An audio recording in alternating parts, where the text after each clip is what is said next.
Hello guys, Petsco Vlogs nga pala. So ngayon guys, flex ko lang tong ating red balloon molly na grabe kong mga anak guys.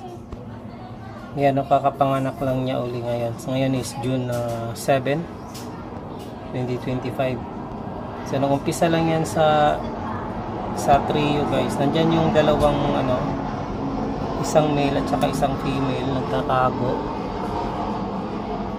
Tapos na yan, nanganganak siya uli. So sobra sa estimate ko yung anak niya guys na nandun pa yun. Estimate ko sa anak nila is nasa 40 piraso more or less. Tapos yung last niya panganak is May 18. Tapos June ngayon? June 7. So parang 20 days ago lang kakapanganak pa lang niya, tapos nanganak sila ulit ngayon. So ganun sila ka grabe mga anak, kaya nakakatuwa din. Tapos yung isang medyo malaki yan yung malaki, yung isang malaki na yan yung huli niyang panganak bago itong mga maliliit. So nandito yung mga kapatid niyan guys. So ayan,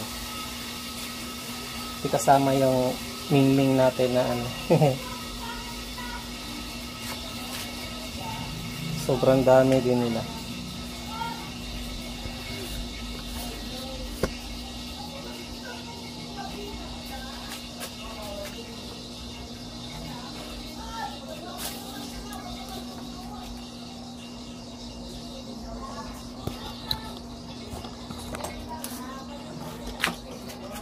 So itong fry na nandito siguro nasa to guys, nasa 40.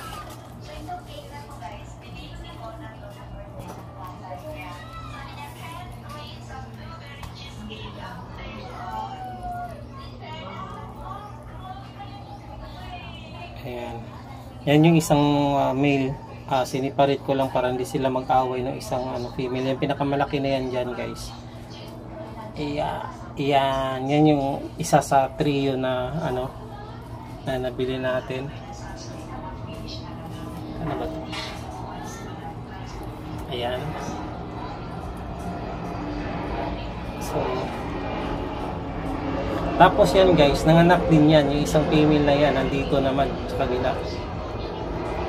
And kitang kita yung pagkabalon nila yan. Tapos dito naman yung anak niyang female na malaki na nandyan. Ito naman na dito. Sobrang dami din.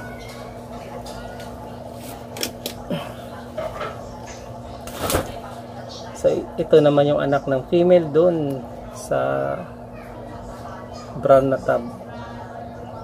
Sobrang dami din guys. Yan, kitang kita pala dito sa ibabaw.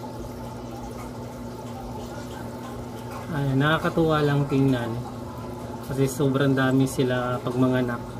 Pero disadvantage naman dun guys, mura lang din sila kasi sila tao dito, hindi sila mahirap alagaan, kaya ang presyohan din nila mura lang din. So ang bintahan nito sa iba is 153 o minsan 103 o. So ganun lang yung presyohan yan.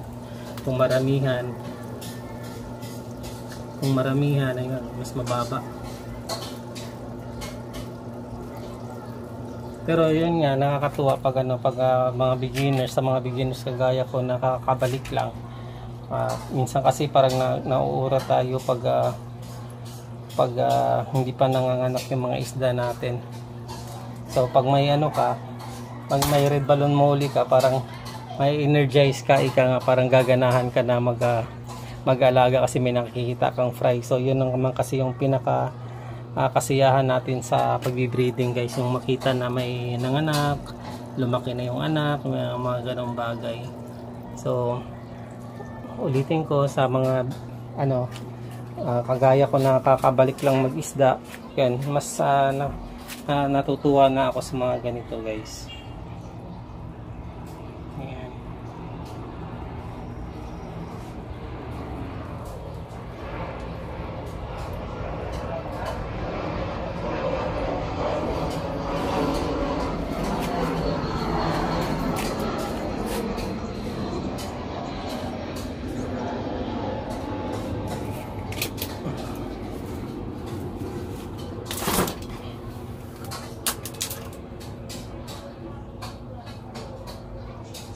Yan yung ano, yan yung male ng ano red balloon molly. Parang hindi siya balloon kasi maliit yung tiyan niya. Pero yan yung male, guys.